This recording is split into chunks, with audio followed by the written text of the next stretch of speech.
ಸಿಕ್ಕಿರೋ ಮೀನನ್ನ ಹೇಗಾದ್ರೂ ಬಲೆಯಾಗಿ ಹಿಡ್ಬಿಡ್ಬೋದು. ಆದ್ರೆ ಈ ರಾಜೇಶ್ವರಿನೇ ಹಿಡಿಯಕ್ಕಾಗ್ತಿಲ್ವಲ್ಲ. ಮುಟ್ಟಿದ್ರೆ ಜಾರೋ ಜಾತಿ ಅವಳು. ಅವಳನ್ನ ಕಿಡ್ನಾಪ್ ಮಾಡೋದು ಅಂದ್ರೆ ಅಷ್ಟೊಂದು ಸುಲಭನಾ ಅಕ್ಕ? ನಾವು ಉಳ್ಕೋಬೇಕು ಅಂದ್ರೆ ಮಾಡ್ಲೇಬೇಕು, ಯಾರೇ ವಿಧಿ ಇಲ್ಲ ಕಣವಿ. ಅಯ್ಯೋ ಸಾಕು, ನಿಲ್ಲಿಸ್ತೀರಾ? ಈ ಓತಿ ಕತೆ ನಡೆಯೋದಕ್ಕೆ ಈ ಪಾಟಿ ಯೋಚನೆ ಮಾಡ್ಬೇಕಾ? ಕುಸೆ ಅವಳು ಗೋಸುಂಬೆ ಆದ್ರೆ ನಾವು ಗೊಂಬೆ ಆಡ್ಸೋರು. ನಮ್ಮ ತಾವ ಅವಳು ಆಟ ಏನು ನಡೆಯಕ್ಕಿಲ್ಲ.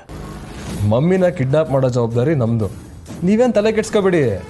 ಹಾ, ನಮ್ಮ ಅಕ್ಕ ರಾಜಿ ಹೊಟ್ಟೆನಾಗೆ ಈ ಡಗಲ್ ಬಾಜಿ ಹುಟ್ಟಿರ್ಬೇಕಾದ್ರೆ ಯಾಕೆ ಯೋಚನೆ ಮಾಡ್ತೀರಾ?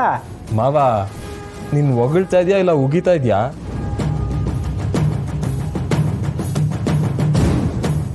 ಏನೋ ಒಂದು ಕಲ ಈಗಿರೋ ಪರಿಸ್ಥಿತಿನಾಗೆ ನಾನಾಗಲಿ ಕಾಳಿ ಆಗಲಿ ರಾಜಿ ಮನೆಗೆ ಹೋಗಕ್ಕೆ ಹಾಕಿಲ್ಲ.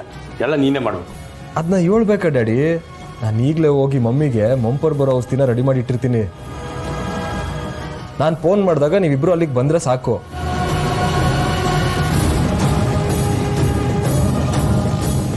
ಹಾ, ಆ ರಾಜಿನ ಗಂಟು ಮೂಟೆ ಕಟ್ಟಿ ಮೂಲೆ ಸೇರಿಸಿದ್ರೆ ಅಷ್ಟೇ ಸಾಕು, ನಾವೆಲ್ಲ ಬಚಾವಾದಂಗೆ.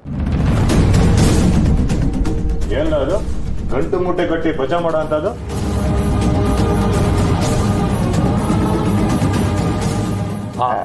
ಅದು ಅದೇ ಟೌನ್ ಮೆಸ್ನಾಗೆ ಕೆಲವೊಂದು ಹಳೆ ಪಾತ್ರೆಗಳಿದ್ವು, ಅದನ್ನೆಲ್ಲ ಗಂಟು ಮೂಟೆ ಕಟ್ಟಿ ಸಾಗಿಸ್ಬೇಕು ಅಂತ ಹೇಳ್ತಿದ್ದ.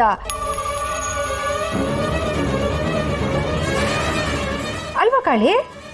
ಹಾ ಹೌದು ಕಂಟಿ. ಇದೇನಿದು, ನಾನೊಬ್ಬನೇ ಬಿಟ್ಟು ಎಲ್ಲರೂ ಒಂದೇ ಕಡೆ ಸಭೆ ಸೇರಿದ್ರ? ಏನ್ ಸಮಾಚಾರ?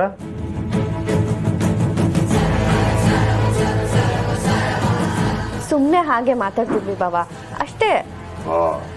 ಎಲ್ರು ಸಂಜೆ ನಮ್ಮವ್ರು ನೋಡಕ್ ಕಾಯ್ತಿದ್ದೀರಾ?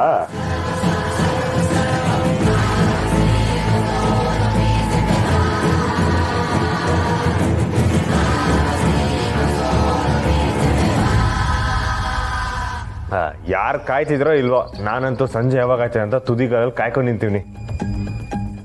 ಸುಮಾ, ಇದೇ ಖುಷಿನಾಗೆ ಬಾವಂಗೊಂದು ಫಿಲ್ಟರ್ ಕಾಫಿ. ಅಯ್ಯೋ ರೀ, ಇವಳು ಯಾಕೆ? ನಾನೇ ಮಾಡ್ಕೊಂಡ್ ಬರ್ತೀನಿ ಬಿಡಿ. ಸುಮ್ಮ ಜಾಗ ಬಿಡು. ನಾನು ನಾದ್ನಿಗೆ ಹೇಳ್ತಿದ್ರೆ ನೀವೇ ಕೂತಿದ್ರಾ? ಬಾವ, ಇಬ್ರು ಸೇರ್ ಮಾಡ್ಕೊಂಡ್ ಬರ್ತೀವಿ. ಸ್ಪೆಷಲ್ ಪರ್ಸನ್ಗೆ ಡಬಲ್ ಸ್ಪೆಷಲ್ ಕಾಫಿ. ಬಾ.